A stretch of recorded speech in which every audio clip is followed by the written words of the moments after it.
Hello everyone, আসসালামু আলাইকুম। আশা করছি তোমরা সকলেই ভালো আছো। আজকে ক্যানভাস ও পুরোনো আয়না দিয়ে সুন্দর একটি ঘর সাজানোর জিনিস তৈরি করে দেখাবো। আমার ব্যাকগ্রাউন্ডে অনেক নয়েজ হতে পারে, তোমরা সবাই প্লিজ ইগনোর করো। আর আমি প্রথমবার ভয়েস ওভার দিয়ে ভিডিও বানাচ্ছি, তাই কম বেশি ভুল হতেই পারে। প্রথমে ক্যানভাসে বেস কালার করেছি, তারপর সুপার গ্লু দিয়ে আয়নাটিকে ক্যানভাসের মধ্যে লাগিয়ে নিব। আমার বাসায় অনেকগুলো ক্লে ছিল, সেগুলো ব্যবহার করে আমি আজকে ফুলগুলো বানাবো। আমার কাছে কোনো পুঁতি ছিল না, তাই আমি ক্লে দিয়ে বলগুলো বানিয়ে রং করে নিয়েছি। তোমাদের বাসায় পুঁতি থাকলে তোমরা তাই ব্যবহার করতে পারো। তারপর ক্লে দিয়ে আমি ক্যানভাসের উপরে টিউলিপ ফুল বানিয়ে নিয়েছি। পাতা অ্যাড করার পর আমি এগুলোর উপর সাদা কালার করে নিচ্ছি। তারপর আয়নার চারপাশে এই পুঁতিগুলোকে লাগিয়ে নিব। ভিডিওটি যদি তোমাদের ভালো লাগে তাহলে তোমরা লাইক, কমেন্ট, শেয়ার করে দিও। শুকিয়ে যাওয়ার পর আমি এগুলোর উপরে কালার করে নিচ্ছি। তোমরা তোমাদের ইচ্ছা মতো ফুলের কালার করে নিতে পারো।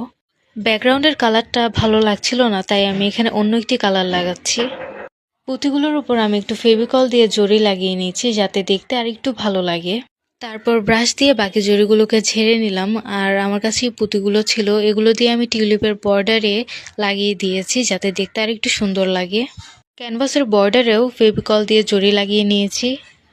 আর এইটা হলো ক্যানভাসের ফাইনাল লুক। আশা করছি তোমাদের কাছে ভালো লাগবে। আমার কাছে এটি অনেক ভালো লেগেছে।